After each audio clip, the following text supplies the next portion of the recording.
So, welcome back to the last session of our conference. So, good morning again, good afternoon, or good evening to those who are with us online from the four corners of the world.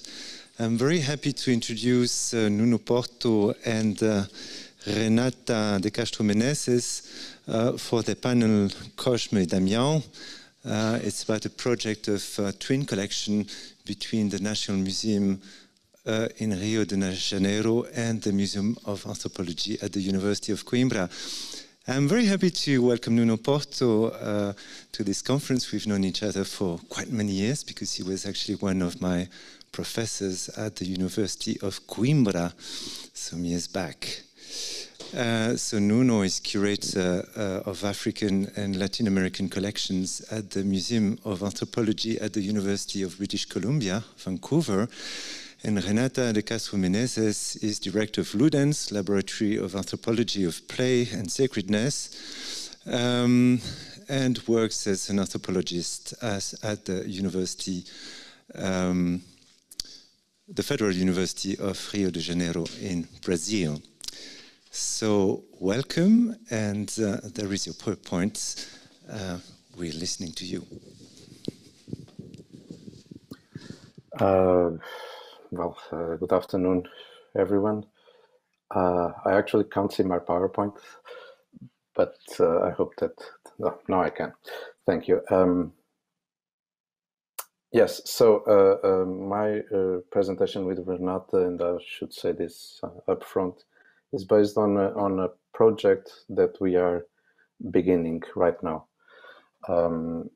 And therefore, I guess it's slightly specific in the sense that we are bringing to you today the context where we are building this project. So we are talking of the context of our two museums, and I shall begin right away by giving you a small abstract of 3 levels of context. I tend to think of them as sort of concentrical circles to reason about a project for a collection which we intend to do for both museums at the same time, based on the work that the National Museum of Rio has been doing with local communities, and which is relevant for Vancouver in the sense that we don't have the kind of collection that brings the reflection on the importance of twins in quite the same way.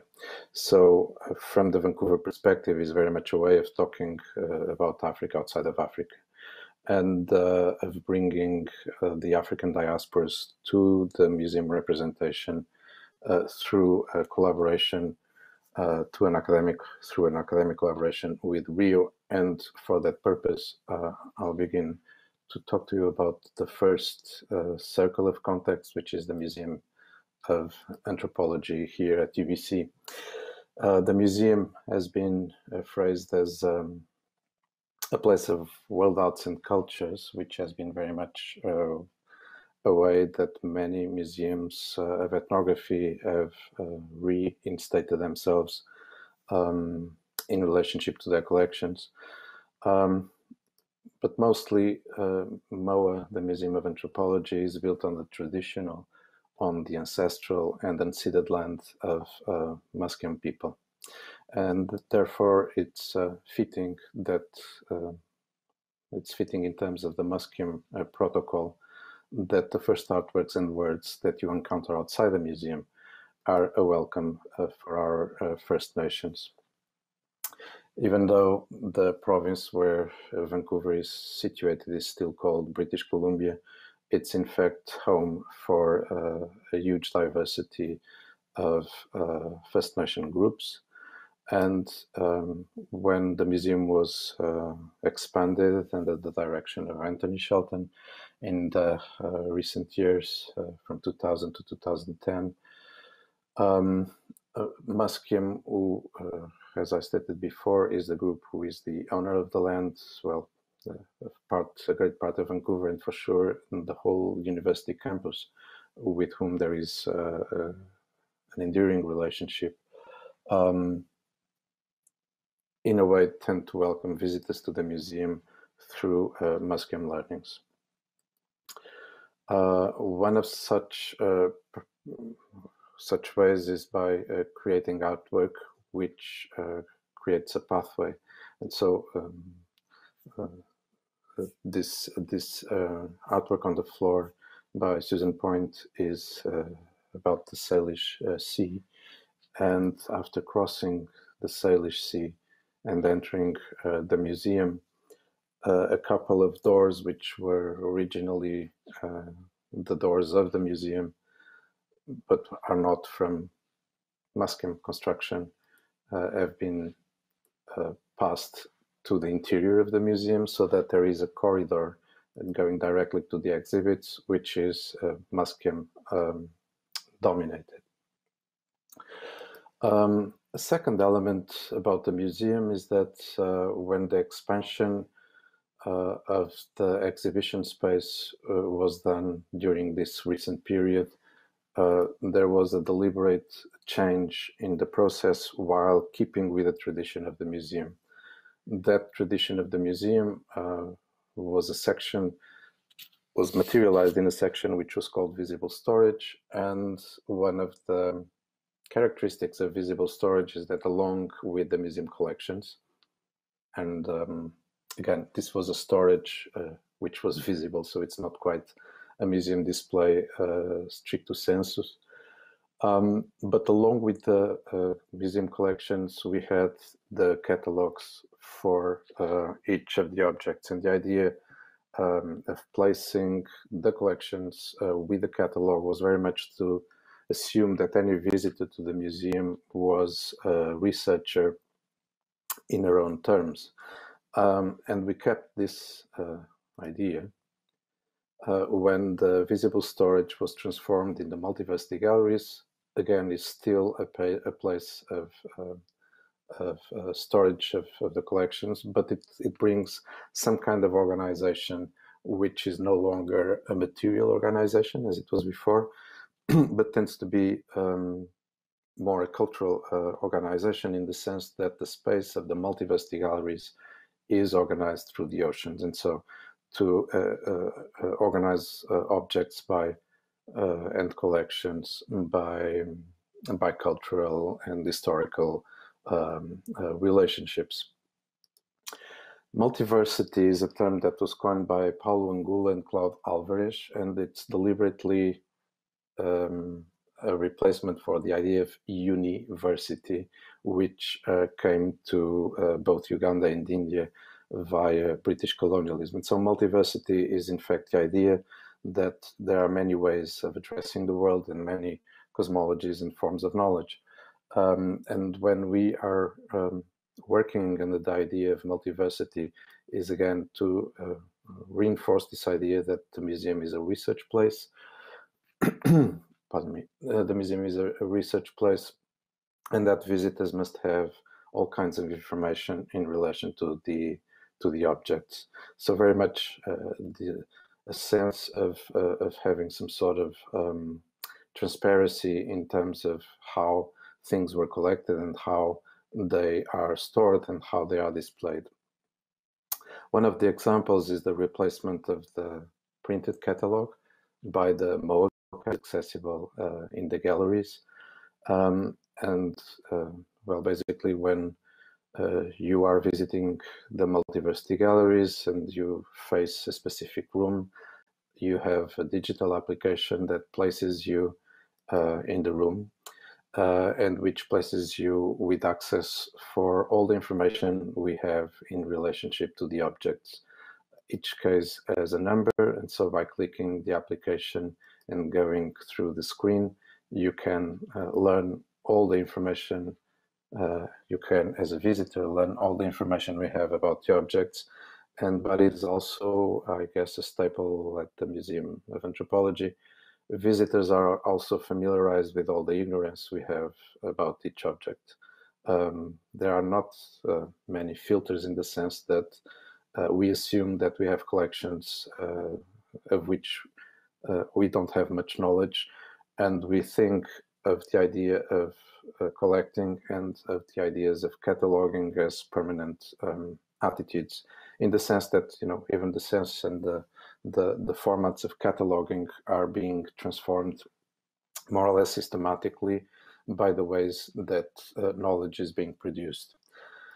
A significant tool for this process is a platform, a digital platform, which is called the Reciprocal Research Network, where anyone can become a member, of which anyone can become a member and can develop their own projects. And within these projects, one of the main possibilities is to input new information, to transform the existing information regarding not only the museum collections, but also regarding about the collections of about 33 institutions. And the slide says 21, but it's actually more than that at the present. 33 institutions that have joined the Reciprocal Research Network.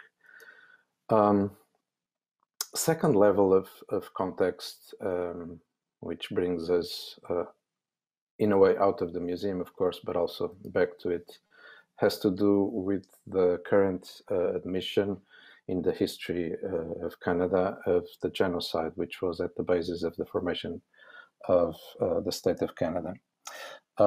This genocide of its Indigenous peoples has, of course, brought a transformation of the land.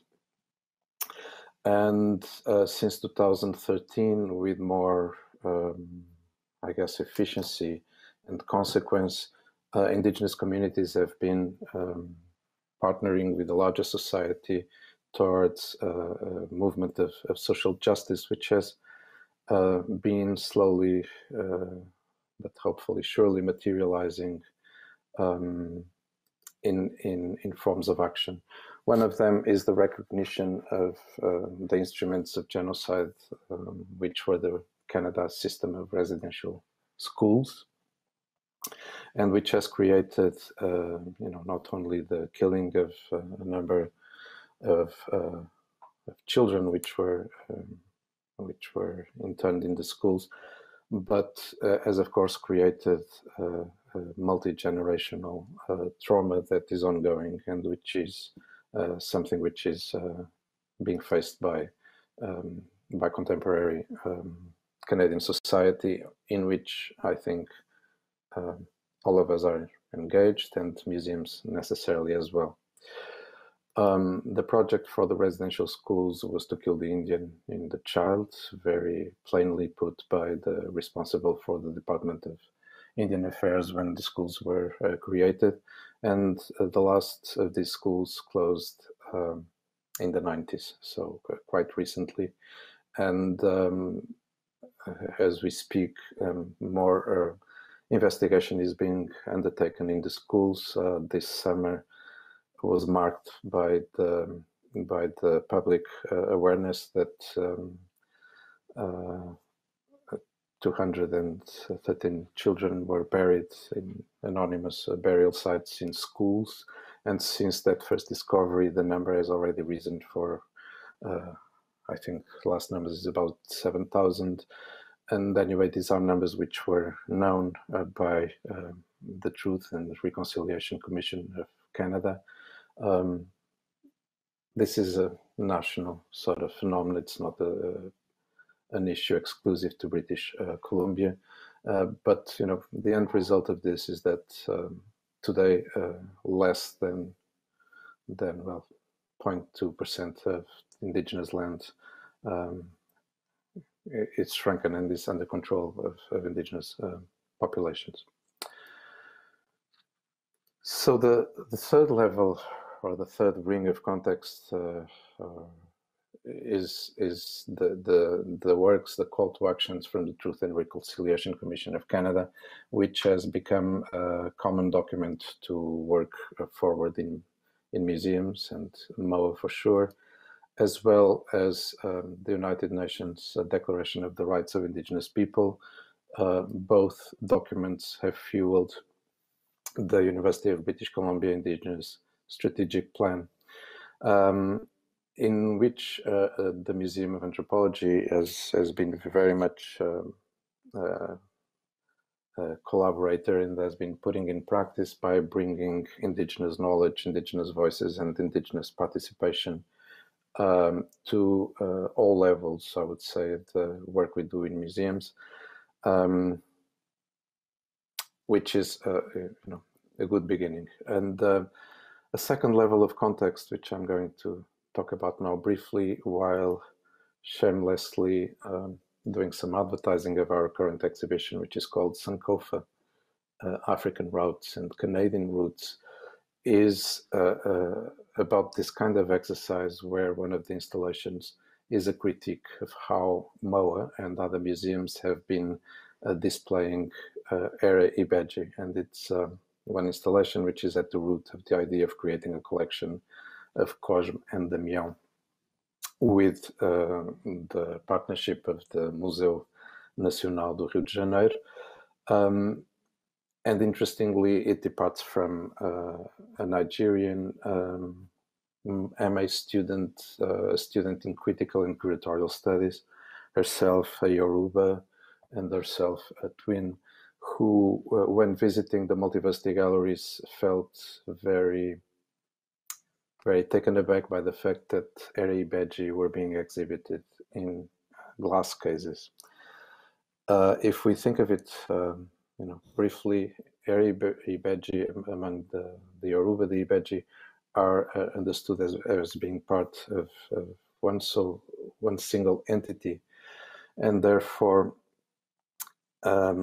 as these carvings are highly personalized, they in fact, each of them represents a specific person, which means, if we stretch this kind of reasoning, which means that if we are exhibiting persons in glass cases, therefore museums, by doing this kind of museum exercise, by treating these entities as objects and by exhibiting them in cases, museums are, in a way, updating forms of slavery, which are condemnable by any forms. And so in Sankofa, we invited Shayo Tayo Olowo Ake, the student, to create a display where she updates the images of the Ere Ibeji with a contemporary project of, which is in fact an Instagram project by Stephen Tayo, a young Nigerian photographer, on Ere Ibeji in Lagos today.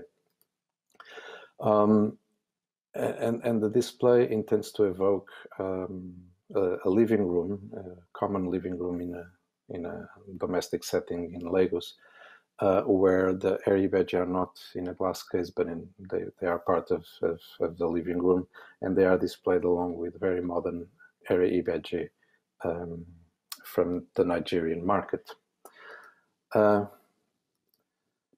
To conclude, I would say that the idea that we have of the collection on Cosme and Damião is basically to counterpoint museum time and this idea that collections are forms of countervening erasures. We are very much thinking along the lines of Sousa Santos when he claims that one of the tasks that we have is to deal with colonial erasures, and departing to that project from alternatives to colonialism, patriarchy, and capitalism, which are still marked today.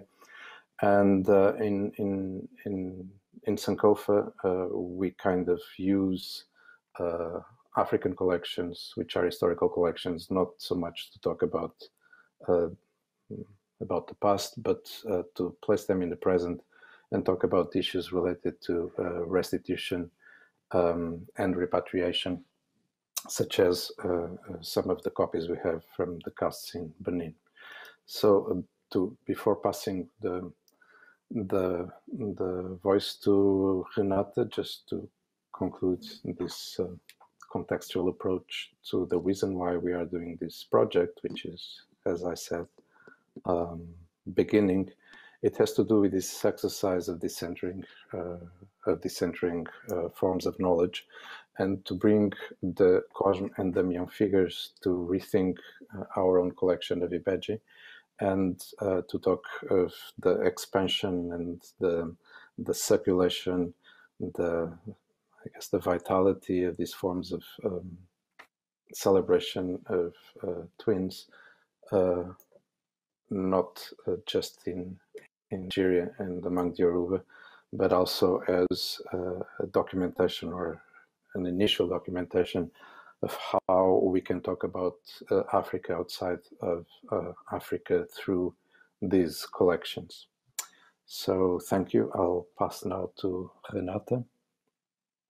So thank you all. Thank you, Boris, Ode, for the invitation to be here with you and to talk about my museum.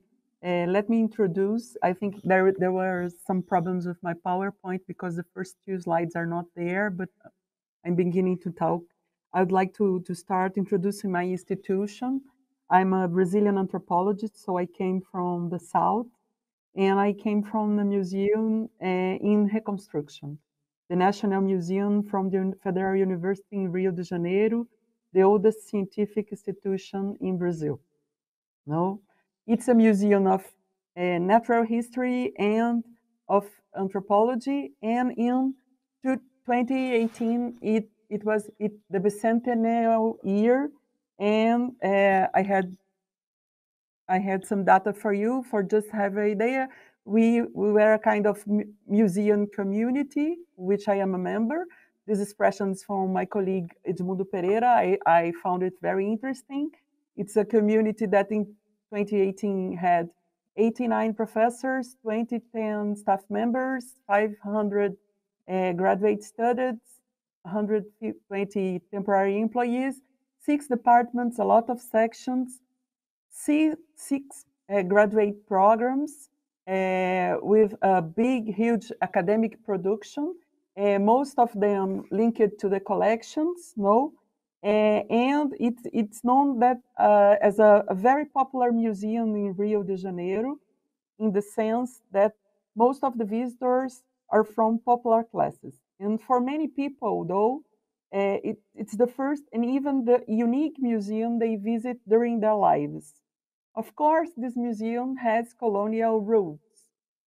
It has colonial roots because it was created in 1818 by the King of Portugal during his permanence in Brazil as a royal museum. After Brazilian independence in 1822, it became the Imperial Museum. I would like to stress that the museum is older than the country. In fact, the museum precedes the country. But this history is not just made of a linear chronology or of colonialism. It's also made of discontinuities, of changes, of counterpoints and counter-narratives. The Republic transferred the museum to the former royal palace to transform it in a house of science. In the 40s, it entered the University of Brazil, and in the 60s, the University of Brazil became Federal University of Rio de Janeiro. So this museum with colonial roots is also an institution that formed and welcomed many generations of researchers and visitors, an institution of production, safeguard, and diffusion of knowledge, struggling against cultural elitism, patriarchalism, and inheritance of a slave society. It is a result of an historical academical struggle to reach academic excellence, but it was also openness for the diversity of cultures and forms of social life in Brazil. So in 2018, there were many experiences of reclassification of collections with partnerships. In this case, it's a Baniwa group. And we had some teaching programs with children. The purple t-shirt is the Girls for Science, and the other picture is for Young Scientist Club. So we have a very important role in training new generations to know science, to know and a different kind of science. We're doing partnerships in the curation, curatorial work in the collections. But on September 2018, we burned. It was a fire with international repercussion. And the day before, we began our program of reconstruction. No? And this process of reconstruction, it's not a process only of redoing the same museum, but it's a reflexive process to discuss what kind of a museum we need now, and what kind of anthropological museum we need now, of kind of ethnographical collections can we do? Does anthropology need museums for what? And what the whole of the anthropological museums and ethnographical collections, not for just academical sense for anthropology, but for society groups and communities. And can a museum with colonial roots become something else? Who owns a national museum? That's a very important question for us. Who is the owner of a national museum? So proofs of being a museum, and how can I say to you that it was a museum in a process of decolonization of collections? Because we are facing so many difficulties in rebuilding the museum, and the support for this reconstruction is coming for the society, international community, international solidarity, national solidarity, but solidarity of groups of people who the day before the fire came to try to help us, to embrace us, to give like a kind of ritual to help us to reconstruct this museum in more inclusive terms.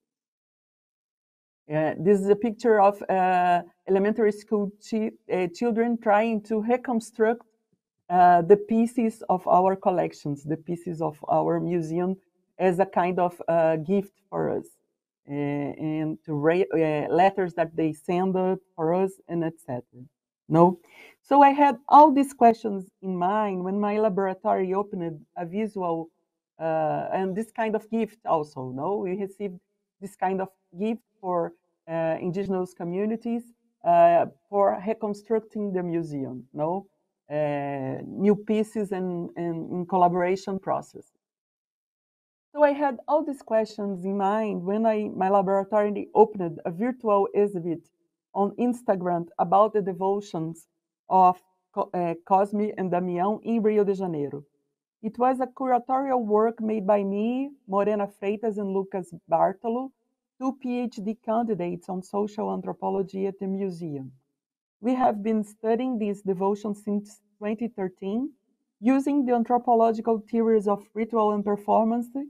And during the COVID quarantine, we tried to present the results of our research at the same period of the celebration, as a devolution of knowledge shared with us by adults and children involved in this devotion. The Instagram was a social network which permitted interaction with visitors and daily posts trying to reproduce the rhythm of the festival. And what festival is that? In Rio de Janeiro, the devotion of Cosme Damião assumes mainly the form of donation of little bags full of candies to children on September 27th. The donation of candies is done mostly at the door of the houses or buildings where the donators live. So children spend the day on the street in groups formed by relatives or neighborhoods or schoolmates going from house to house looking for candies. Usually there is a lot of confusion because children get anxious to get bags, so they attack.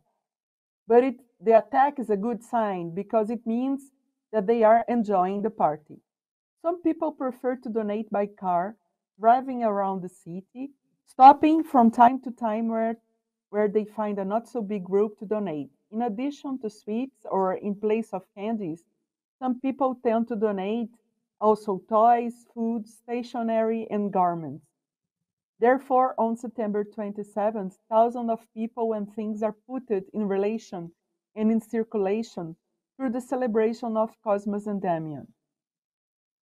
When we started the research, we tried to understand the connection between Cosme Damião and children rereading the hagiographic Catholic tradition. But there, in the Catholic tradition, St. Cosme and Damião appeared just as twin brothers who had lived in the first centuries of Christianity in Syria, and that were doctors martyrized under Roman emperor for free curing people. They are considered patron saints to the pharmacists, and as twins, they were also connected with the idea of women fertility and with the protection of double birth. The links with childhood became more explicit and strong in America, with African diaspora caused by slavery, and the force or Yoruba, Bantu, and Jeje traditions. When the fact of Cosme and Damião being twins allow their associations with Ibejes, the Orishas of twins, and with Eres of Umbanda. So it seems that Cosme and Damião could be seen as a good example of syncretic transformations or hybridizations. But these concepts are involved in theoretical debate, in field work. We could see that the devotion blossomed and spread in many different directions, and it can be seen as an example of the complexification of relations between different religious systems in Latin America. So not just Ibejes and Catholic saints, but Catholicism that it's multiplex because it involves many traditions, even in Brazil, many different African groups, and also they have a link with American religions, with ayahuasca use, like Santo Daime and União do Divino Vegetal. So Cosme and Damião are not present just in Catholicism and Candomblé, but it is widespread in many, many traditions, religious traditions in Brazil. And this kind of transformation, has even an iconographic materialization, because they are transformed in a trio, three people. No, Cosme Damião and his youngest brother, who is seems to be Dom, a third one. But the case is also an example of the conflicts, the religious contemporary conflicts in Brazil, because evangelical groups and Orthodox Catholic groups forbidden the children to participate of this kind of game, this kind of play, and it becomes a lot of conflict, religious conflict. So this devotion also is a sign of interfaith conflict and interfaith debates in contemporary Brazil. No, so all these points we have in consideration when we did the exhibition Holy Candies. And Nuno saw it and invited me for the partnership. I think it was possible because we share similar conceptions about patrimonial citizenships and about uses of ethnographical collections to construct more inclusive, diverse, and fair societies. And having in mind these points, we have to face some challenges to build this collection together. And by together, I mean not just me and Nuno, but also our students, our colleagues, and most important, the groups and communities linked to this devotion. I'd like to present now some paths I've been thinking on to discuss with you. And the question is how to make a collection nearby and this devotion, no? And which path to consider to start building a collection. I did a virtual exhibit, but now how to transform this research and this virtual exhibit in a collection to dialogue with the Nuno's collection at MOA, no? The first part is for religious objects, no? How to make, we can make a collection of religious images or religious objects. But there's a question to consider. For our group, religion is not just liturgical commandments or regulations about religion. Religion is lived religion. How to make a collection of images that contemplates all the complex uses people do with these images, the complex combinations of food, smell, sounds, practice, actions, gestures involved in using these images. So a first point for us is this: we have to contemplate the images, the variations, and the uses, the performances around the images, how to put this in a collection. And also, what this kind of religious image puts as questions for us about sacred art or about religious essence of images, because they can become religious in some moment and then return to daily life. So the religion context is a kind of frame that make a modulation of uses between these images. They can be found in stores, or they can be found. There are religious uses of toys, of clothes, etc.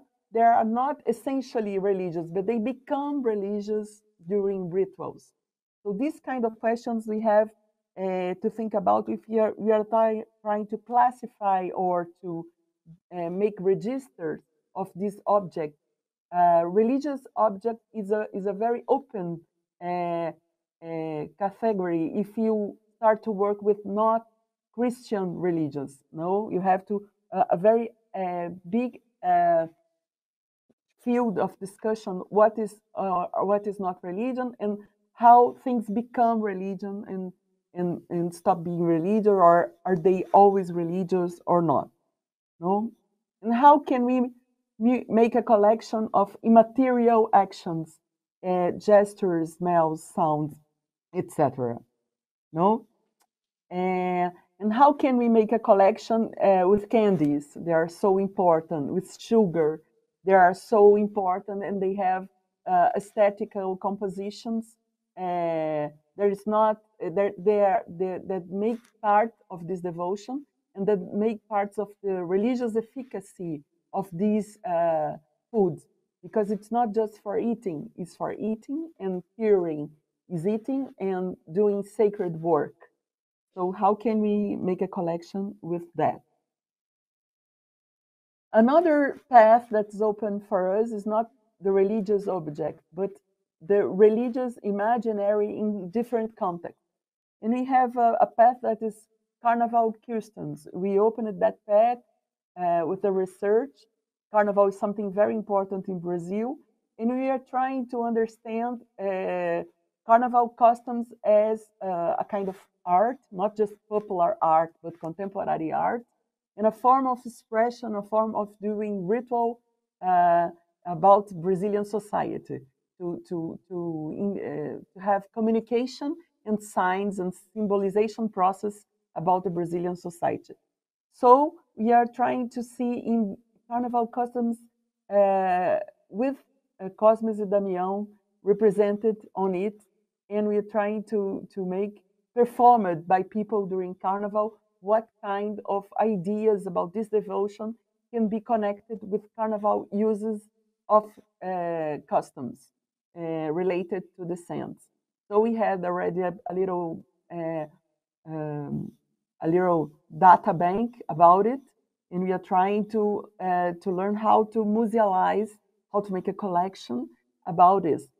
Also, the questions of the chain of la chaîne opératoire, the chain of production of these customs, and the users of the customs, the performance with the customs that make all the assemble fits together and gets complete.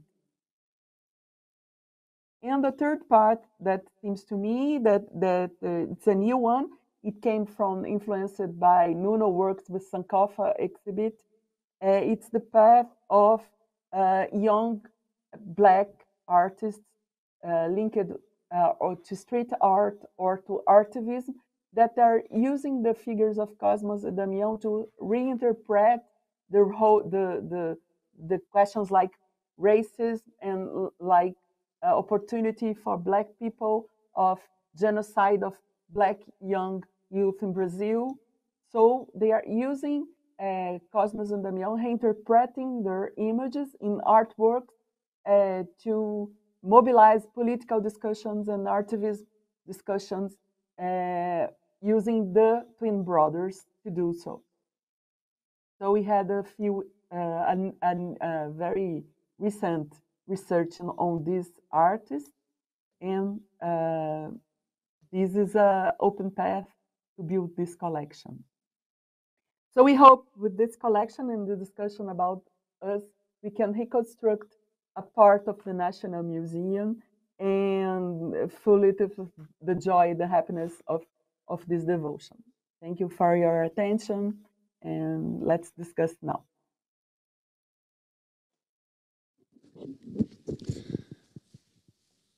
Thank you. Yes. I don't know if there are imminent questions from the floor. Thank you very much for both presentations. Could you perhaps say, I was maybe wrong, but I had this impression that the idea for both your project was to somehow have a twin collection that would also be a shared collection that would go both ways. Could you perhaps develop on this? Is the intention that collections travel from one place to another, or it's just one collection?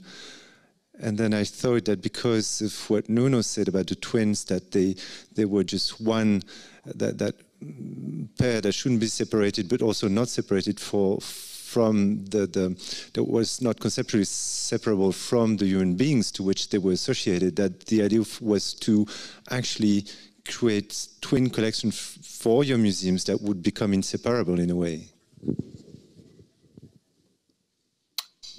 Yes, that is the idea.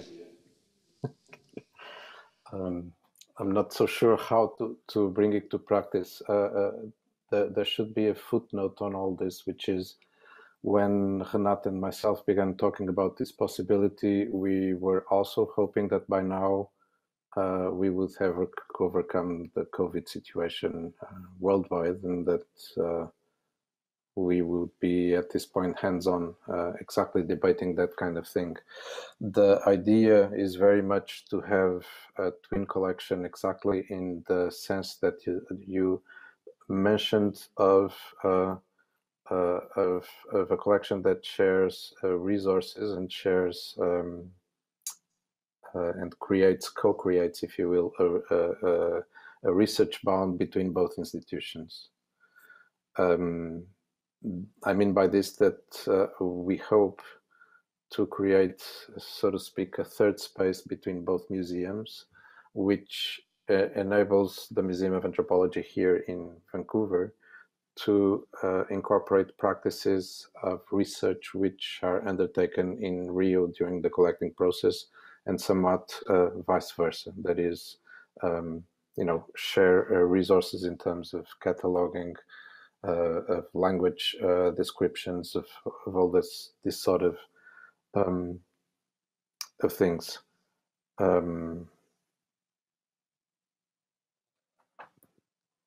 Thank you.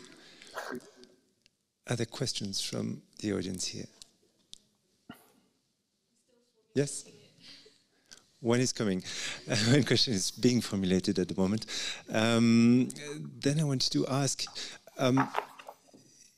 just for our information, what are the perspectives in terms of reconstruction of the museum in Rio today? You showed some images of probably stabilizing the building, but if you're working on a collection, what are today the perspectives? Are there any perspectives of having a building that will be able to house the new collections? We are working on it very much. We have three fronts. We have the reconstruction of the building, the restoration of Botanic Annex, which was not affected by the fire, and we have the construction of a new building, and we have the construction of a new exhibition, and we have the construction of new collections. So there are three different spaces and 5 different fronts, in a sense. No, the building will be opened a part of it, a little part of it, will be opened in 2022 because it's the bicentennial of our independence.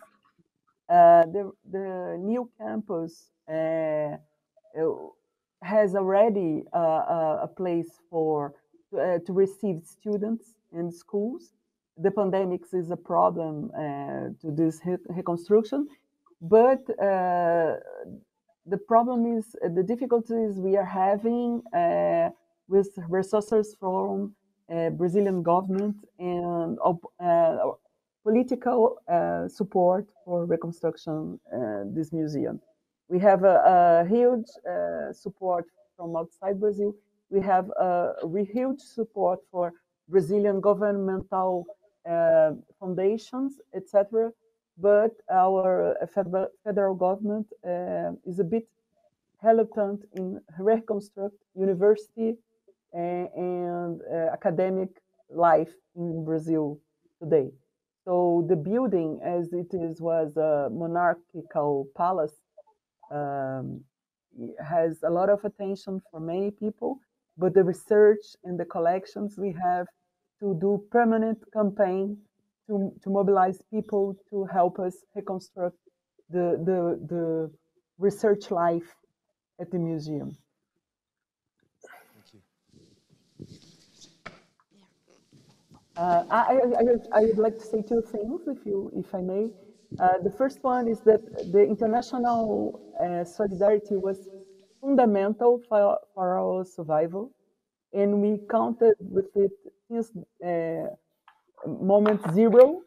So we are very thankful for all the museal community of the world and of the anthropology community, and it was fantastic for us. Since moment zero, we could feel the support we had from you. And the second thing is that this exposition, this exhibition in Instagram is still there. So if you want to visit, you are invited to do so after our meeting today. You can visit my exhibition at the Instagram. I'd be very glad to receive your comments about it.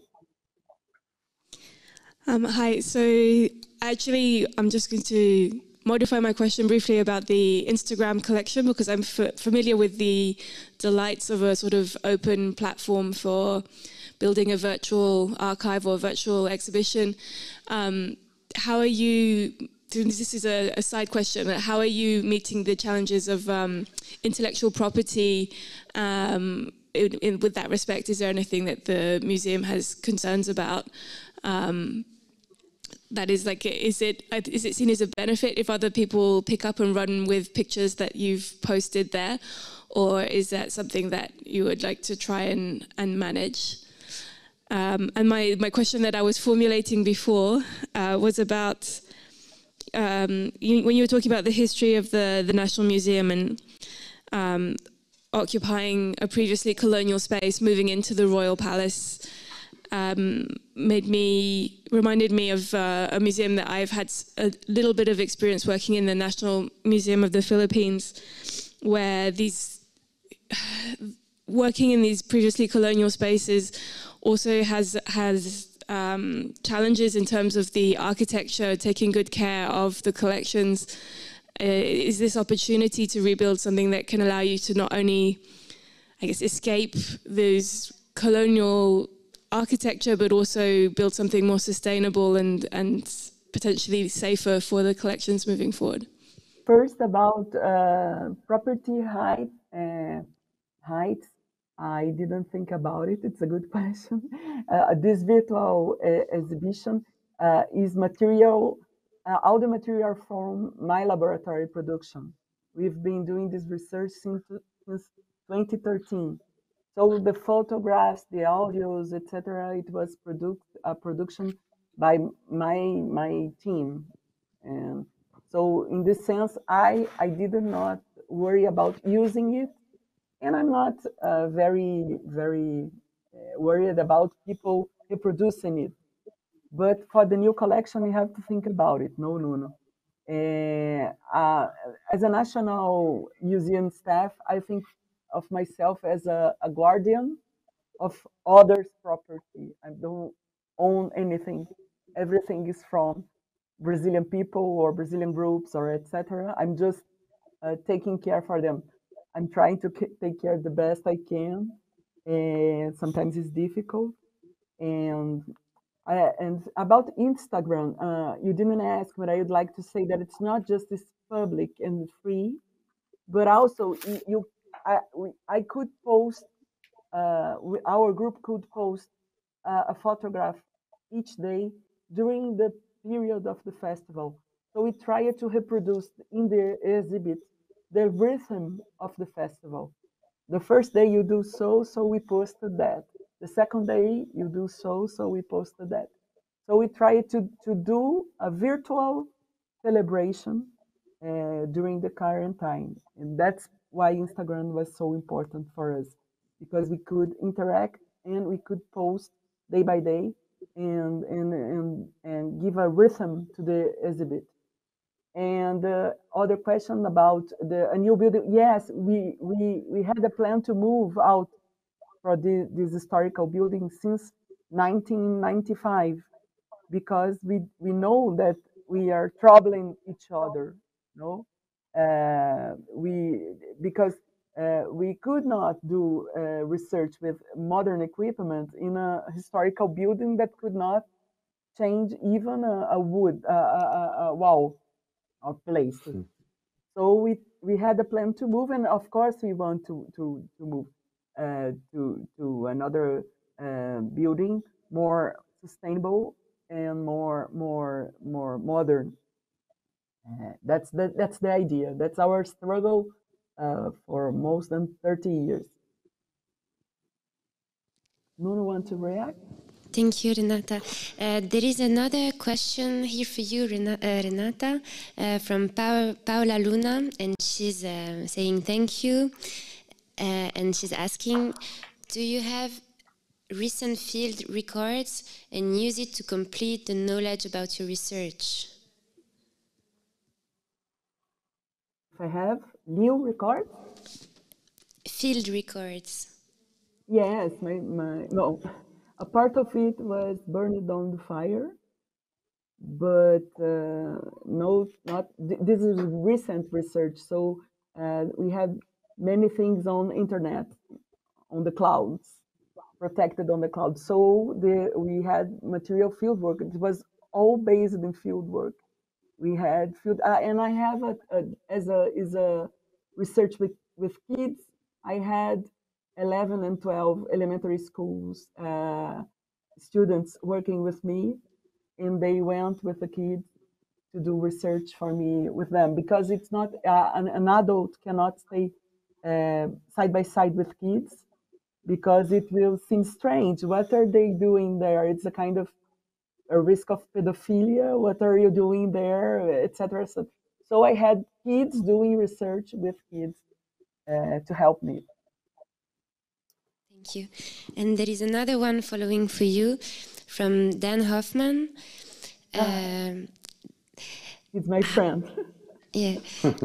And how have indigenous peoples in Brazil reacted to the fire and the loss of this repository of their history and material culture? With mourning, anger, solidarity.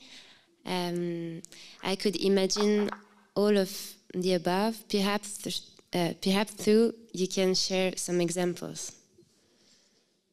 Yes, I tried to show some examples with the Baniwa and with the Carajá, a photo that was in my PowerPoint.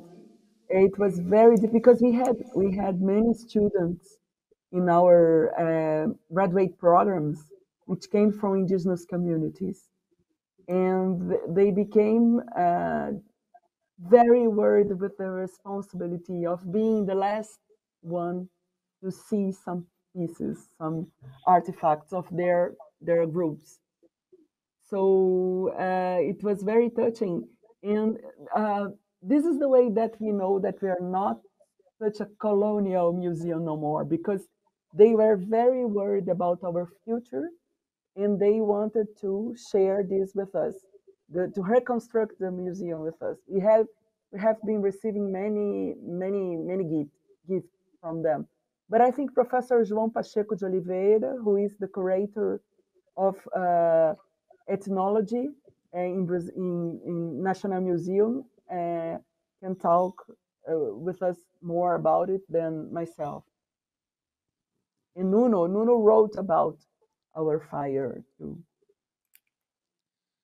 So if I can follow up on this, we had the pleasure of having João Pacheco de Oliveira with us yesterday, and he has embarked in this vast project of trying to gather in virtually Amazonian collections from all over the world, and actually Meg has engaged to be part of this program.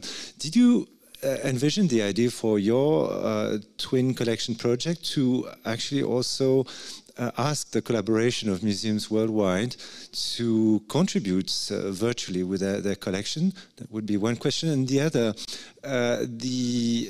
we know twins are and all the culture and are very important in West Africa. Did you also think of partnering with museums in West Africa, in Ghana or in Benin, for instance?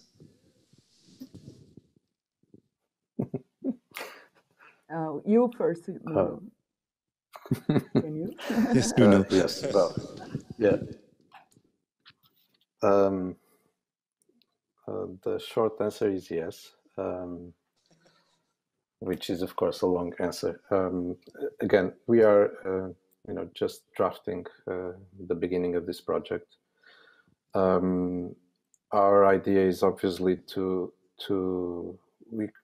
I don't think, and especially, speaking from the position of the Museum of Anthropology here at UBC, I don't think we can imagine working nowadays in such a way that excludes digital collaboration. And there was a previous question on digital rights, which is even more important nowadays, because while we are collecting material objects, we are using platforms that transform them in a second ghostly existence of their digital nature, which raise a different set of issues, not only property rights, but even just the transformation of materiality into the digital realm brings a new form of currency to the existence, to their existence.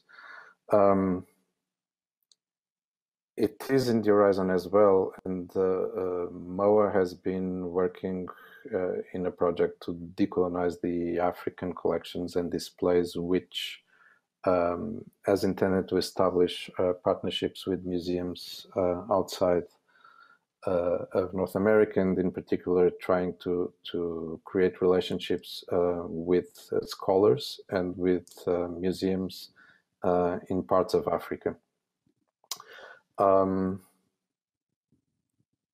And so I don't see why we shouldn't, along this project, which I think it's both interesting to the Museum of Anthropology and to the National Museum of Rio, to create as well those connections. But I think we have to take a step at a time. Right now, we have to build on this collection and, of course, map all the questions which will be rising from the digital connections, and program to articulate with museums in Africa for from the perspective of the Museum of Anthropology. What we are looking for is, and this has to do with the demographics of Black Canadians and of African populations in Vancouver. We realize that we don't have much collecting from the African diasporas. And so we thought of partnering with this consistent existing project to begin those collections. So our interest is not only to then, in a second phase or in a tandem phase, sometimes these things happen in unpredictable forms, to not only relate with museums in Africa, but to relate with museums in the Caribbean, for instance, where the kind of practices that we are looking at in Brazil, which have one in that genealogy, the Yoruba practices of the Eribeji, but other practices as well, are also consolidated in the Caribbean. And so we would want to try to create bridges between the people who actually come to the museum, and the digital is all, you know, it's fantastic and everything, but museums are local institutions and they work for a very localized audience and with that localized audience. Fortunately, we have tools that can bring collaborators from different places and do marvelous things, like me in Vancouver, Renata in Paris, and you all in Geneva having a conversation. But still, I think our mandate is to relate to our neighbors, to our Vancouverite neighbors, and therefore the idea of creating a part of the collection of Africa outside of Africa, of relating directly to the diasporas, and materialize those elements to non-African and non-Black visitors to the museum is relevant and is important. Yeah, and I'll stop here. Renata? Thank you. No, I just say that I'm not a specialist in Africa.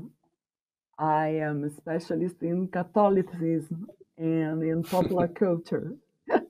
So I'm becoming a curator because of Nuno's invitation, and maybe the African side of the collections in National Museum will make me a little bit more about Africa. But that's because my first specialization is in popular rituals or festivals.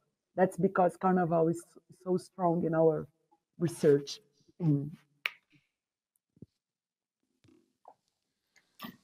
Yes, a question from the audience.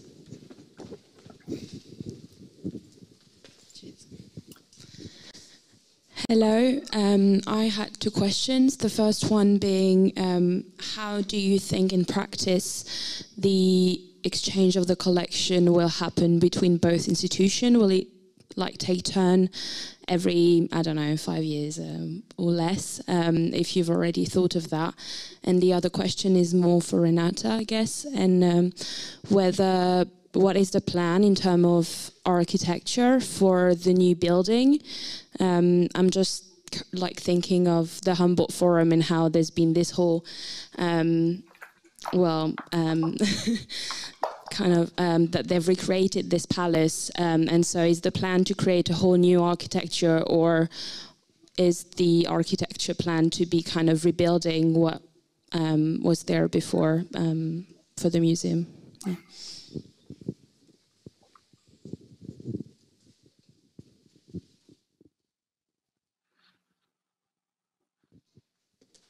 Nuno ou Renata? Renata, você quer falar primeiro? About the architectural, I think we are discussing it now, but all the plans are on the web. You can search for National Museum, and you can see the plans for the new installations and the plan for restoration. And we have the support of UNESCO in this process for the restoration of the building, and we are discussing what kind of memory we will have of the fire in the building. So this is one question. So the debate is open. You can see at the Instagram of the museum, and you can have links for all the projects to see all the different agencies. They are dealing with this question of architectural and restoration of the building, and new exhibitions, and the new buildings for the staff. So different trends, and it's all in internet. So there's a debate from the monarchist side. They don't want changes. They want the museum to be more like the emperor's house again. And there's the society that wants to see the museum for their childhood, with the dinosaurs and etc. To have the memories of their childhood. And many generations of people from Rio de Janeiro have their imaginaries of their childhood linked to the museum. So they get very, very excited with the possibility of a new museum that has something with the past. But you can see all the projects, all the discussion needs on the web, and to be more, to have more accurate, even plans for a new design or continuities are on the web now. The other question? Thank you. Any other questions? Nuno? The exchange. Yes, I want to begin by thanking these questions, because obviously we are in a phase where just talking about this is helping us thinking of the future. One precision is that, or there are two precisions to give a sequence to the conversation. It's not really a response to the question. It's more thinking from the question. The idea really is to build a twin collection. And so by this, we mean a collection that sits at both places in the same time. We are collecting things which are very much in public domain, which are serially produced. We're not looking at unique artwork, at least for now. And the difficulty here, or the challenge here of the twin collection, is that one is staying, so to speak, at home, and the other is not. And so it will require levels of cultural translation in Vancouver, which it doesn't require in Rio. And that's one of the, I think, one of the challenges in the interesting sense of the term. But I'm not sure about a period of 5 years or what. I think as we move forward, we'll have a more specific sense of what can change, what needs to be modified, how it can grow, and eventually by the responses we have to the collecting process here in Vancouver, some interactions will happen in Rio and vice versa. So that would be my take on it. Renata? Yes, I'd like to make a comment, because I was thinking about your ancient, your former exhibit in Coimbra about migration, where you said that things can travel, but people don't. I don't think that necessarily our objects should travel. Maybe the objects should stay half-half, and people should travel to explain how to use it. No? And how to make difference with the same object. Maybe the game will be that, no? Yep, for sure.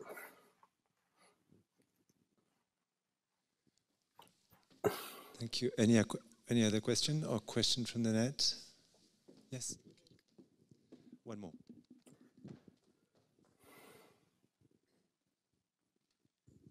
Thank you. Thank you. I just wondered whether you could maybe say a few words on at the very beginning of your relationship. I mean, who took the initiative? Why did you choose that particular partner, respectively?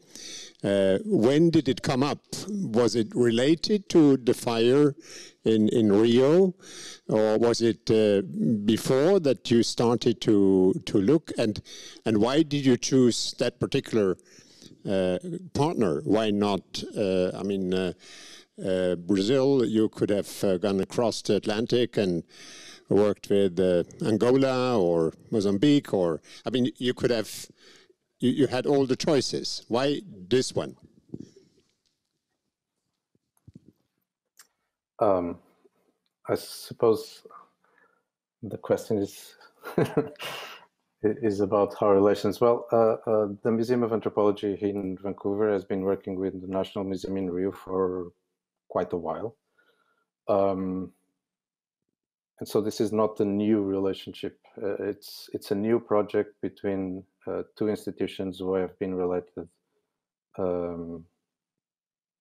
I guess, at least in a more formal manner since 2012. That's more or less when I began working here at MOA. But before that, while I was working in Portugal, my heritage is Portuguese, and I, as Boris said, used to teach in Portugal at the University of Coimbra. And by then we were already working with the National Museum.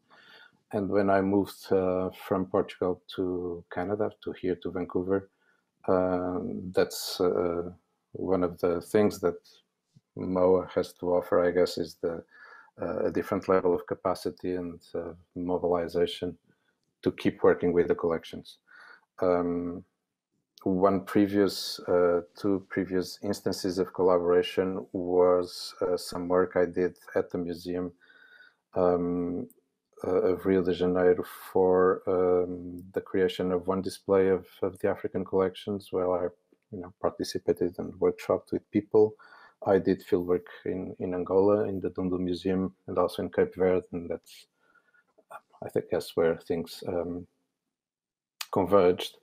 And I also brought, very much to the surprise of my colleagues here at MOA, I also brought to the RRN the Northwest collections of the National Museum in Rio, which were very ancient. And so this collaboration exists, and this is, a new project along that genealogy. It doesn't exclude that we might also collaborate with Angola and Mozambique. With Angola, it's sort of an open account because I still have very many collaborators working there. I don't know. It's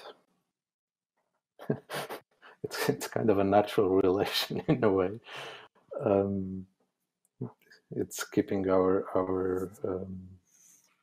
intellectual relationship going in new directions.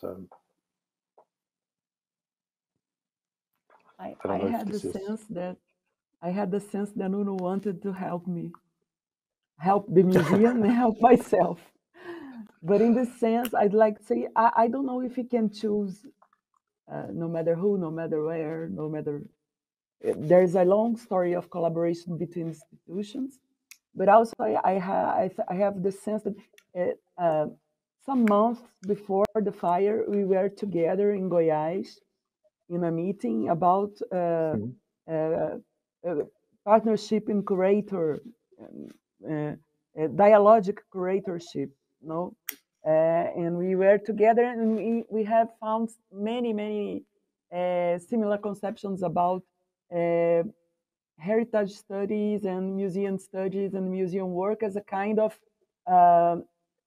tool to increase citizenship.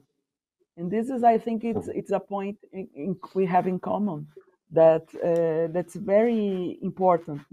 We have this idea of patrimonial citizenship, and to use the museums and exhibits to produce difference in society, a more inclusive society and more social justice. I think we have the same principles, and that's an epistemological affinity, but also a moral, a political affinity, a conception of museum and heritage studies that very linked to field work, relation with people, community studies, community dialogue. I think that's the basis of the partnership. Mm-hmm. Thank you very much, Renata. Thank you very much, Nuno. I think we'll leave it here for the discussion of this panel, because we kept you, I think, almost 20 minutes more than foreseen. So thank you very much again for participating. now you're welcome to stay for the debate, but thank you very much. Thank you.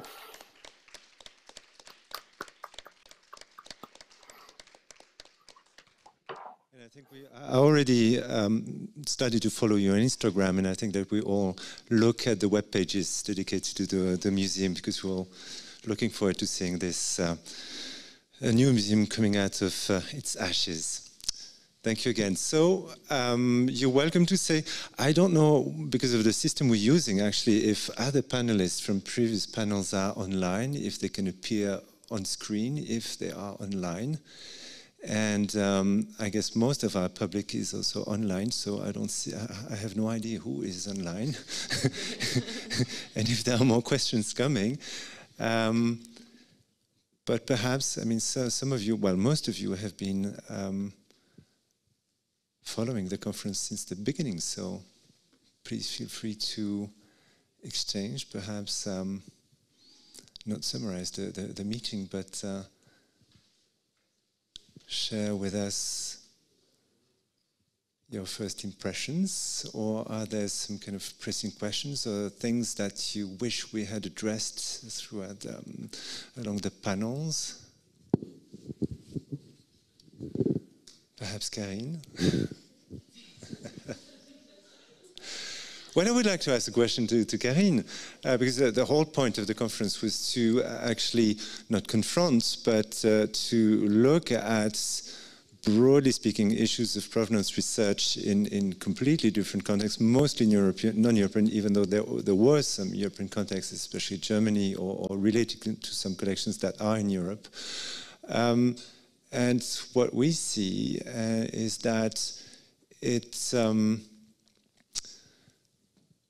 First of all, I think the big difference is it makes a big difference when you are in countries where the collections in, say, ethnographic museums or museums with so-called ethnographic collections are countries in which the indigenous people relating to the collection live together with a national community, and that's very different from ethnographic collections in Europe that for most of them are remote from the culture bearers relating to these collections.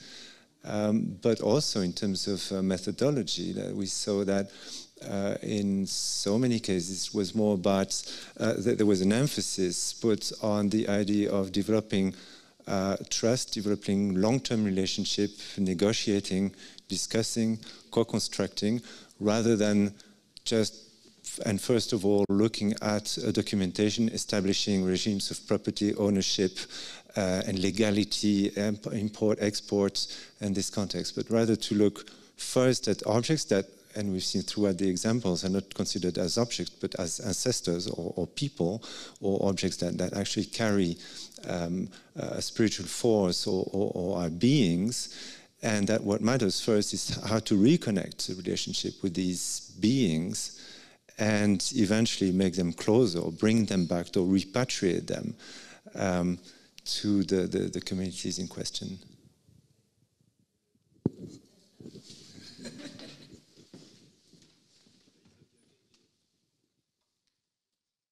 Well, I think we could start a conversation, I mean, at least the people here in the room, but of course what we've learned from many panelists is the importance of relationships. This word is a key, in the sense that you could do, of course, provenance research, but I think everyone doing provenance research knows that provenance research also comes with the relationship that we're going to establish with the objects, with the collections, with the archives, and also, of course, with people.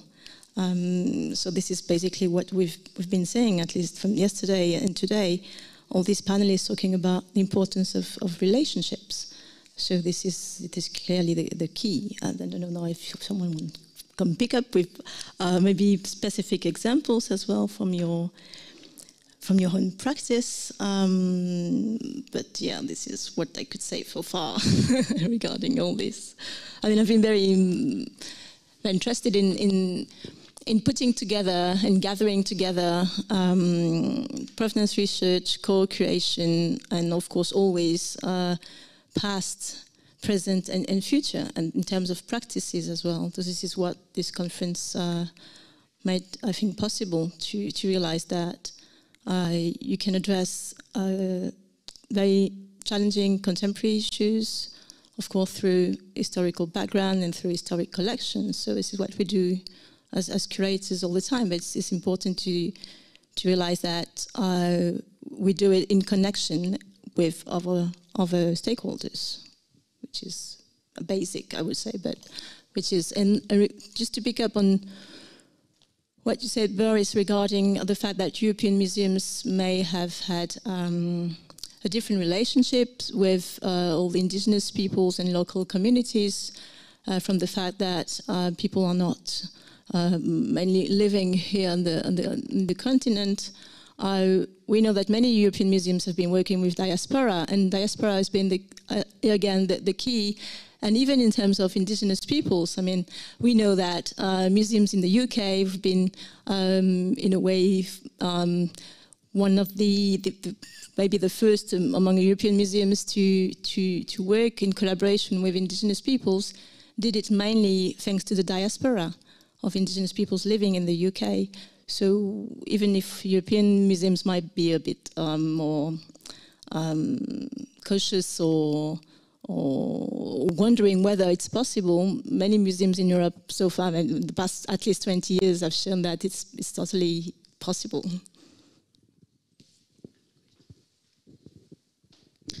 I had a question for, you, in how is provenance research put in practice? Is it the people working at MEG who are doing it? Are you kind of putting a call for maybe postdocs or external researchers to work on it? I mean, I know it's just very common these days. I know that there's a project in the Netherlands which has just started, and I know it's kind of happening all throughout Europe, so I just wanted to know if it's kind of just internal or if there will be kind of more calls to other people to take part in this. I think perhaps we could ask our colleague Roberta, because if she can hear me, because she's the longest service member of staff here at the museum, working as curator of the Oceanic collections, and certainly one of the most active person in terms of provenance research. So perhaps you can explain how you saw the evolution of this part of the job as a curator in perhaps the past 20 years, and say what we're doing today, because you're engaged in that field. Yes, I have to say that the Oceania collection has, I should say, a long history, also because I am the oldest oldest curator here, also the one who came before. Longest serving, not the oldest. No, I think also the oldest. I think both, unfortunately. But I think that with the Oceania collection there is a long history of reconnection, of collaborations, for different reasons. Perhaps because also for the object that we have, because perhaps Australia is very collaborative. I was trying to find a title of the document, but I cannot remember exactly the title, which was published in the 90s by the Australian, you might know, by. Yeah, it was before, but the title of this document was, I don't really remember the title exactly, but it was that the old properties had to be transformed in new form of collaboration and of responsibility. So I think that this is one of my lighting star in my practice. And it is collected, especially with Australia, but not only with the Australian collection. If I understood well, your question was also if we have postdoc, donc also. Well, if you have like a project to include kind of external research. But for the moment we have, but I have to say that researchers come to us. For the moment, I have the impression that we haven't found. Just maybe to comment, because as part of the museum we do have a project on provenance research, and on the first phase of it, because the project, of course, it's an ongoing project, But the first thing is also to strengthen our network, our relationship. So we do work on different funds, and mainly from Africa so far, but working with different museums in Switzerland and creating this network on provenance research and being actively involved in it. This is one part, and we do have students doing their, not PhDs yet, or postdocs on the collections, but we do have internship program, and students come to work on a short-term basis, but on provenance research. Yeah. Could we say that for the moment we are not, perhaps Africa department it is, but the other departments are not very proactive in the sense that, but for the moment there are the projects that come to us. For example, the project, the Gulani with Wiradjuri and Camilo Rai, Brooke Andrews spoke this morning. Well, we have been collaborating for several years, but it's a project coming with us because perhaps also they know that we are collaborative.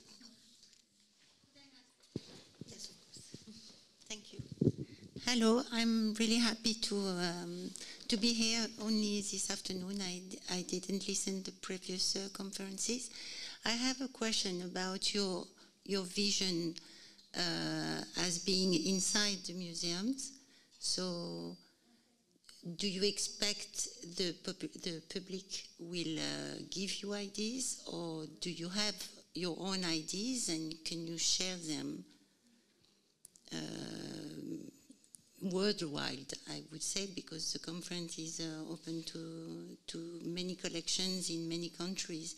The feeling that I have listening to the two persons, the feeling that I have from the two persons from far away this afternoon was that they talked about the neighbors, they talked about exhibitions for the public, the local public.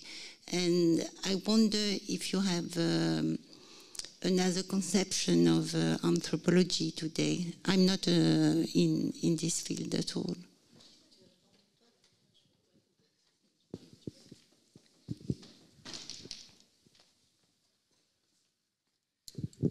Yeah, I would say that all of our endeavors, I mean, in terms of research, has at some point, of course, to be shared with the public, and I think we do it from different ways. We do it like, for example, today, which is a global conference, and everyone, of course, is invited, but also through public programming.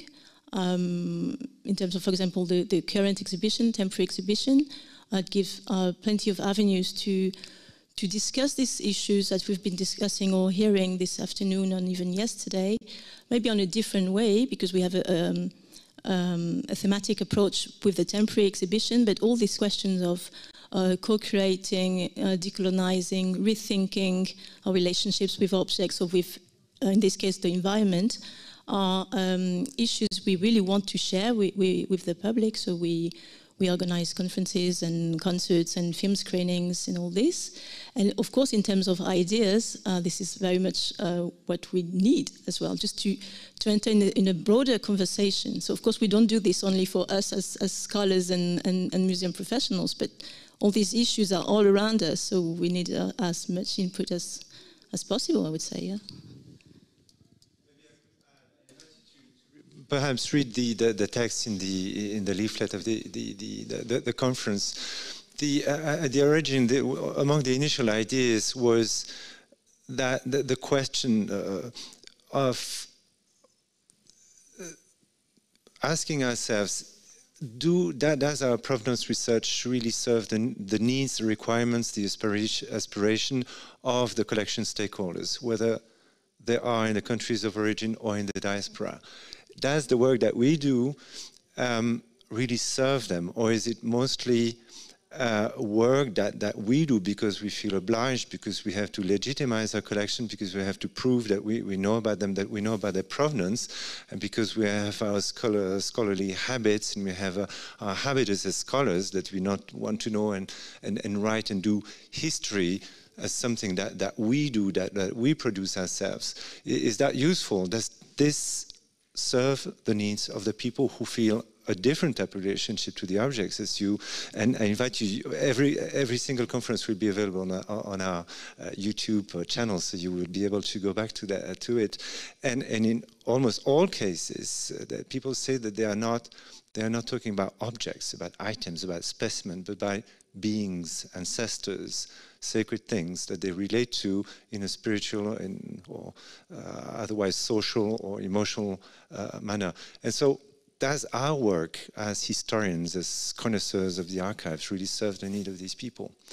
And I would have a question, perhaps we can have some from the net, but for our conservators here at the museum, most of the people who were representatives of those communities talked about the care about that was important to give back to these objects that were laying like dead in storage or in their eyes not properly kept or not properly nurtured and that needed some small creatures, whatever. How does, and well, I know a bit of the answer, but it would be useful to say that it's not only the curatorship but also the conservation of the object that is developing fast, because up to a very recent past, the point of a museum was to keep an object as immobile and as static and to prevent any change in its composition, in its physical integrity. Whereas now, we had Brooke Andrew telling us, well, those carved trees were made to be in the open air. They were supposed to degrade and so someday to disappear. And that changes also our conception of the collections. Do you still have a microphone there? Perhaps for Lucy. Yeah, give it to me. And then you had a question. Thank you for the question. How can I answer? There has been a lot of debate and reflection in the conservation field over the last 20 years regarding the fact that in museum there is a very Western way of looking after objects, and as you said, putting them in cases and keeping them in the same way they were when they arrived in the museum. In our experience, also, objects didn't stay in the same way they entered in the museum when they're in the museum, because the museum has an effect on them. So that's the first thing to acknowledge. And then in the last 20 years, it's also to recognize how the way of caring for objects in other cultures and traditions is not the same as in Western world. And so Western conservation is very colonizing. So decolonizing is to kind of having a different way of looking at objects and looking at our practice as conservators. But so it may means to change practices with some of our objects and doing things differently. It will hopefully mean that we accompany restitutions to source communities when this happens. But it's also important, I think, to say that that's something that David Boxley has been telling us, and mostly in the Smithsonian Institution in the US, with whom he has been collaborating, that these objects are important today for them to revitalize culture. And so even though it's very paradoxal, they have been taken, but they are important today to the fact that they have been kept. And we have to take care of them in the sense that today they have a sense for those communities, which I answered.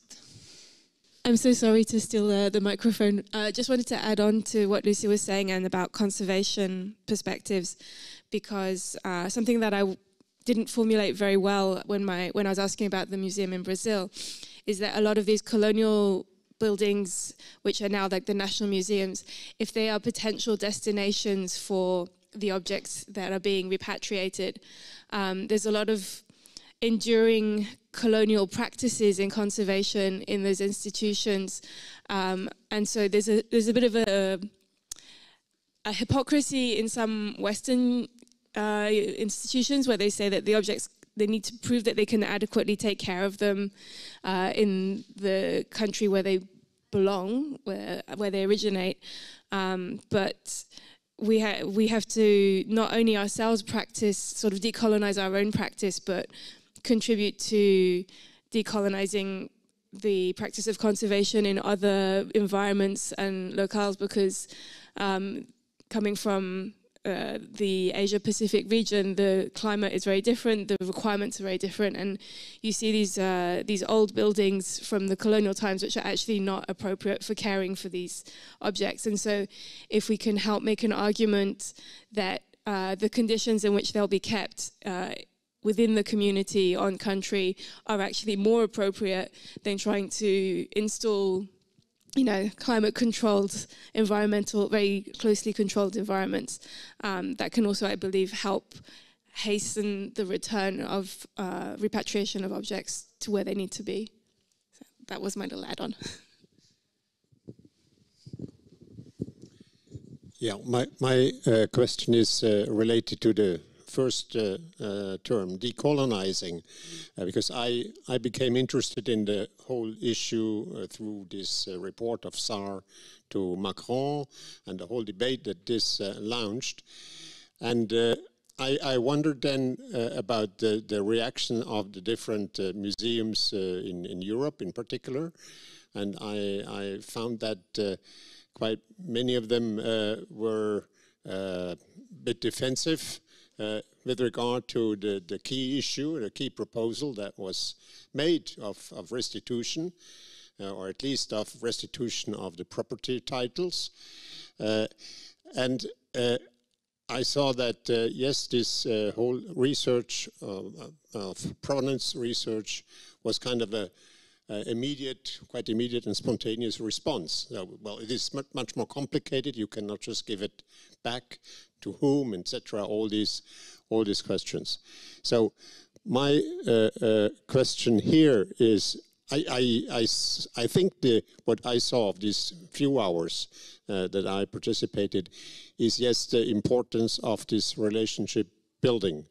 I think the point was really made very strongly and convincingly that these items, these objects, need to be revitalized, and that they are not being revitalized through a title of property simply, but through a relationship with those who cared for them, with those whom they belonged at the beginning, to whom they have a meaning.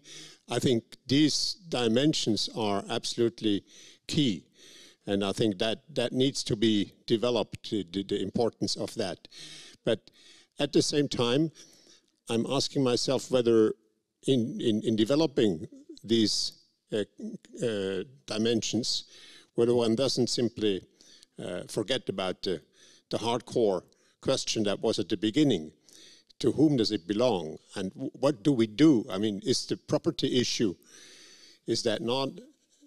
doesn't this need to be addressed head on also here in such a conference?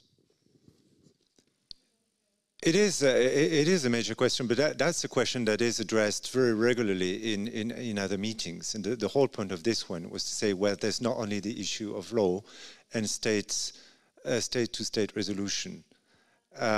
That's one aspect. What I wanted, my direction in this conference and with the Ord and in programming the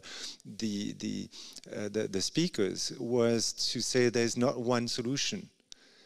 There's a multiplicity of approaches, and they can be very efficacious. So it was not the point, and I didn't ask these people to say it, but hundreds, sometimes thousands or hundreds of thousands of objects returned to burial sites, to communities, whether in Australia, in New Zealand, in Canada, in America, and so on, because there were decisions of law, because there was negotiation. It can be temporary returns. There are also possibilities. And it appeared to me that in the European context, where even though there are diasporas, but to which museums and sometimes authorities seem to have a difficulty to relate to, there's a kind of growing opposition and radicalization of the debate. And it all focuses on this notion of property. It was stolen, it must be returned. Of course, some things were stolen, they may have to be returned. Now, I'm not a specialist of law, but there are plenty of conferences in law and people are working on it. And the decision of some states like France, like Belgium, or Germany to return is because they passed a law. They decided, well, some things were wrongly acquired. We decide to return this property. But it's not the only solution. And then you have to know that beyond it, there are also plenty of debates that do not appear in the, often do not appear in the mediatic coverage of these decisions. So who do you return to? So the recommendation of the Sarajevo report is state-to-state resolution, implying also the establishment of collaboration, scientific, technical, for the conservation and so on, and then a law. We hear a lot about the return of Benin bronzes. It's not only Benin bronzes, plenty of artifacts that were stolen, that were looted by the British Army in 1897 in Benin City in Nigeria. But who do you return them to? To the Oba, to the actual king, to the family, to the clan, to the county where it is, or to the national state? There are decisions to be made, and they do not agree in the field, so it's far more complex. Now, that's one approach, and what for me was important to show is that all over the world there are people who are seeking far more consensual, diplomatic solution that they negotiate on the long term, and sometimes in a very positive way, also enabling not only the return of an object or an ancestor, well, first of all, is to understand that it's not the return of an object, but very often something much more meaningful. And in a process, they not only create new knowledge, but new relationships. If you just return, like it might be the case, that some states say, well, and that's a little bit like the position of Belgium, let's say, well, everything that can be proven that it was stolen must be returned in one go. Well, it represents years, perhaps tens, hundreds of years of work if it were to be researched in the same way as the speakers of today and yesterday talked about their work to do that. Now, if you send everything back, then end of the story. And it's also a way, that's my personal opinion, for some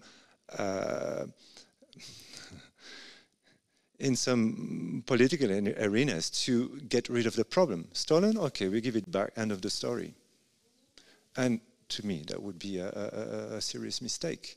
And that's why, and I think in Switzerland, perhaps we also much more used to that, to actually work together at the level, the closer to the issue and to the object. So we have been in museums the carers, the curators and the carers of these collections. So we deal directly with the people who claim to have a very direct, specific relationship. And we don't need actually to have other superior instances to come into play unless it happens. But so far, and we've had all these examples, they say when it's not necessary, why have that? Do you have questions from the web? Yeah, we are just trying to connect Khadija again with us. And in the meantime, there is one question from the online audience. Are there future plans to build collaborative networks of provenance research who are concerned with the issues discussed in this conference? Well, there are, and I briefly mentioned it in my very brief introduction yesterday, there are plenty of networks today. So last year, some of our curators were part of a group that initiated the Swiss Benin Initiative to work on the collections from Benin City. They tied up with the German network on research on provenance of the Benin collection, and itself is also part of a larger network of the Benin initiative that links up curators from more than 10 museums, or perhaps 20 museums in Europe that have Benin collections. And then the issue of provenance research is a common theme in all the professional associations. So to answer the question, there are networks, there are plenty of networks working on that. No, I just wanted to share a few thoughts regarding the conversation that was going on about provenance research, restitution, and so on and so forth. I think very much the consensus is that, well, there are two things. One is that museums are actually, ethnographic museums. If they have the will, they are very well equipped to deal with a number of colonial erasures and to bring into the forefront opportunities to think of the cultural emergencies in our post-colonial worlds. And I wanted to say a couple of things from the experience here at the Museum of Anthropology at UBC. One of them is that I think in 2006, Michael Ames, then director, wrote a text about decolonizing the museum, where he concluded that decolonization is not a walk in the park. And he meant by this that there is a conflictive dimension involved in looking at the collections again, and in fact experimenting, working in the direction of making them valuable for contemporary relations. That's a bit something which I was trying to address in the idea of bringing the political time into the museum time, in the sense that as we work in museums, we tend to think that we are not working in a duration of our lives. We tend to think that collections will be here for a number of generations after ours has expired. But for that purpose, I think it's absolutely necessary to bring the political time to the museum collections. And by this, I mean activating political debate.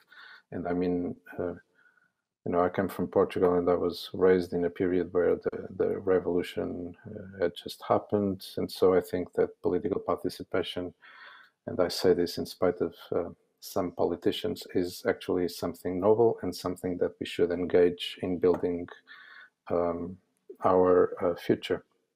And I think museums have an important role. Museums with ethnographic collections have an important role there, because these collections can help us restore relations for no other reason. I think the important thing is really to think of the social relations and to come up with ways of mobilizing the collections in the direction that may help us collectively think of better solutions and transforming the world we live in the world we want to live in. I think that's one staple of the work here in Vancouver, but also, as Renata has mentioned, it's a staple of what in Brazil is called the sociomuseology. And as Boris was also saying, there's not a recipe for this. Each case is a case, and that's the difficulty as well of the process. And we have to be engaged in these cases. It's not the same thing to work with Afro-Brazilians in Brazil. It's not the same thing to work with African students here at UBC than it is in Geneva, for sure.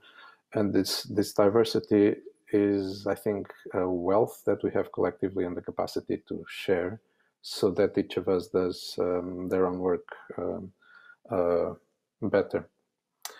I think as well that part of the restitution process is not just in returning the objects. It's about acknowledging that there is sort of a gatekeeping effect of the colonial museology which extends to the denial and to the misrecognition, to the lack of representation of forms of indigenous scholarship or forms of African scholarship, which by many reasons, sometimes because these forms of knowledge are not written, or are not written in English or French or Portuguese for that matter, they tend to be ignored. And so I think the task is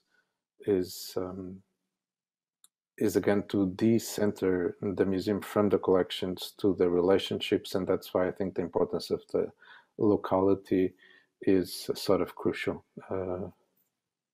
Yeah, and I would keep it there. Thank you. There is also Renata who wants to join again. I want to talk, just listening now, but I'm here with you. I think you have another question or point to make. No, I just had I like very much the intervention that we just heard. I think, I think it's an enormously good thing to decolonize the preservation, the conservation of the objects, to revitalize the relationships between the objects and us and the original owners. But I think there is much more potential in these objects, in what we have now, in order to actually contribute to a new relationship. I'm becoming a bit very ambitious between Europe and Africa, for instance, or Europe and other countries that have been colonized over the last centuries. And I think that is the political dimension that needs to be addressed, that I hope will be addressed through this process, because we definitely all need that geopolitical change. And I think the fact or the process that is going on now in the museums that you are carrying can be a very important driver in that process.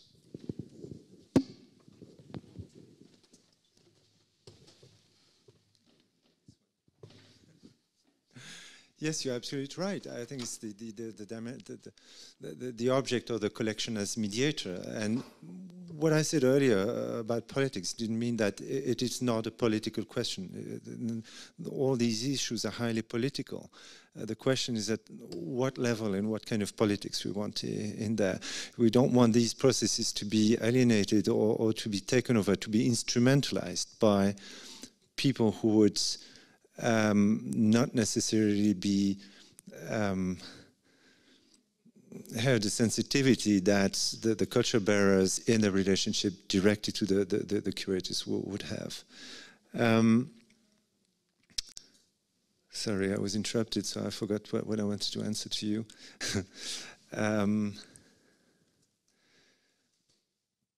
But yes, the potential is there, and for a very long time. And you're referring to Africa, and that's one more reason why I think that personally, the idea to have a kind of en bloc kind of restitution by law would be one thing. And if that is what the legislator or the states want, that's what they will have, and we have no say. But it would be a threat to what potentially we can do with these collections on the long term with all the cultural stakeholders, whether they're in diasporas or on the continent.